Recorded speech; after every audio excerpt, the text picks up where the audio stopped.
श्री स्वामी समर्थ सगळ्यांना. हाय, नमस्कार.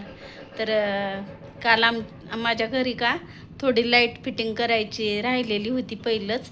तर थोडी लाईट फिटिंग करून घेतलेली आहे आम्ही.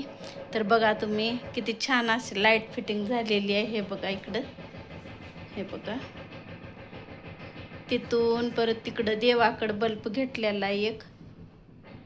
आणखीन एक टी व्हीला, तर टी व्ही तर कुणीच नाही बघत. आणि टी व्ही तशीच बंद चालू आहे, पण बंद पडली आता सध्या. म्हणजे बंद का सांगू का, ती कोणीच नाही बघत म्हटल्यावर बंदच म्हणावं लागेल की आता ते. तर इकडं बघा, हे देवाचे फोटो आपल्याला, हे आम्ही का तिरुपतीला गेलो होतो त्यावेळेसची फोटो आहे हे. आणि ते काय तर साऊंड जे राहते ह्याचं ते बंद पडून गेलंय. बकळ कोशिश केले, बघितले मी तर. आणि विजयदादाला पण बघायला लावले, पण ते काही चलनात झाले. फक्त लाईटिंग तेवढी चलायला लागली आहे. आणि त्या देवाच्या मंत्रासाठी, तिरुपती बालाजीच्या मंत्रासाठी तर मी ती चालू करून घेतली होती लाईट फिटिंग. आणि देवाचे ते मंत्रच चलत नाही. तर खूप वर्ष झालं आता, कमीत कमी 5-6 वर्ष झालं असतं ते फोटो आणून. तर चलत नाही आता ते. तर आता दुसऱ्या वेळेस गेलं का, आता आम्हाला जायचंच आहे तिरुपती बालाजीला.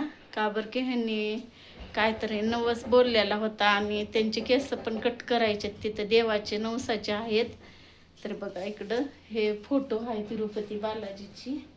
तर चलना झाली आता.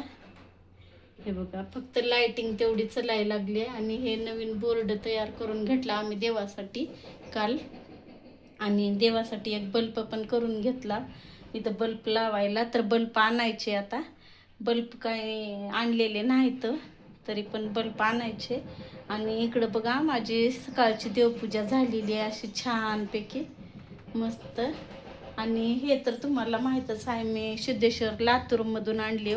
लातूरच्या यात्रेमधून. जत्रा कोणी म्हणतंय, यात्रा म्हणतंय. इकडं आमच्या गावाकडे इकडं यात्रा म्हणतात, म्हणून मी यात्राच शिकली आता.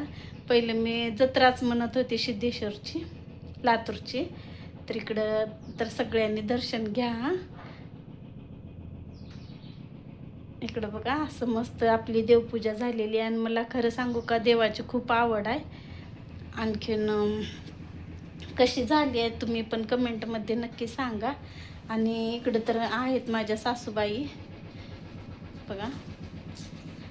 आणि बाहेर मी गहू धुवून घातले वाळायला इकडं. तर ते राशनचे गहू आलेले, तर ते वाळायला घातले मी, धुवून घातले. म्हणजे धुवून दळून आणलं का छान पीठ पडतंय. आणि इकडं बघा, इकडं पण थोडीशी लाईट फिटिंग करून घेतलेली आहे मी. एक बोर्ड मिक्सरला लावून घेतले. परत हे नवीन जी दिसाली आहे एवढीच केलेली आहे. पहिलंच आहे हे बघा. इकडली जुनी आहे. आणि हा बोर्ड होता इथं, होता हा बोर्ड. ते पण काढून मी तिकडं लावायला सांगितले. आणि इकडं थोडी लाईट फिटिंग वाढवलेली आहे तिथंपर्यंत. तिथं मिक्सरसाठी घेतलेली आहे. आणि जमलं तर आता फ्रीज पण मी घेणार आहे उन्हाळ्यामध्ये. तर पाडव्याला थोडं स्वस्त होईन तेव्हाच घेईन मी फ्रीज. आणि थोडं इकडं पण बघा, इकडं पण पाईपाची घेतलेली आहे. का बरं सांगू का, आमच्या गावाकडले सर्प निघतात, त्याच्यामुळं का इकडं बघा बाथरूममध्ये एक बल्ब गेलेला आहे. आणि आंघोळीच्या बाथरूममध्ये टॉयलेटमध्ये एक बल्ब गेलेला आहे. तर संध्याकाळी सर्प जाऊन बसायला लागल्यात मध्ये, त्याच्यामुळं का तिकडं पण बल्ब घेतलेला आहे. आणि इथं मी गहू धुवून वाळू घातली. हे बघा इकडं. तर आता आपल्याला का मस्तपैकी छान असे मॅगी करायचे. तर मॅगीचं पण साहित्य सगळं चिरून ठेवलं. तर मला आज मॅगी खाऊ वाटायला ती, त्याच्यामुळं विजयदादा यायला लागला आहे. आणि मी थोडंसं मॅगीचं साहित्य पण चिरून ठेवलं इकडं. आणि सकाळची भाजी चपाती आहे, पण ते खाऊ नाही वाटत.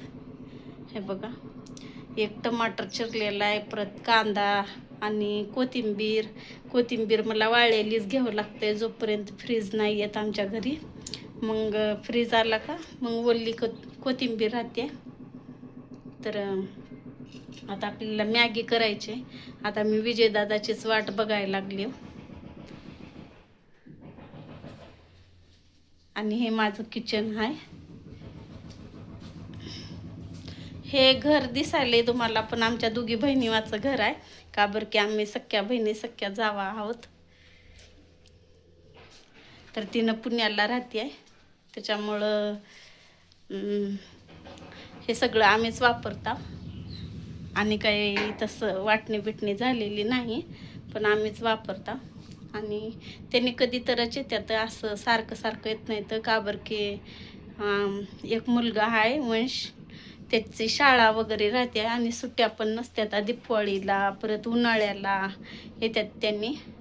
चला मग आमचा व्हिडिओ तुम्हाला कसा वाटला नक्की कमेंटमध्ये सांगा. चला मग सगळ्यांना बाय.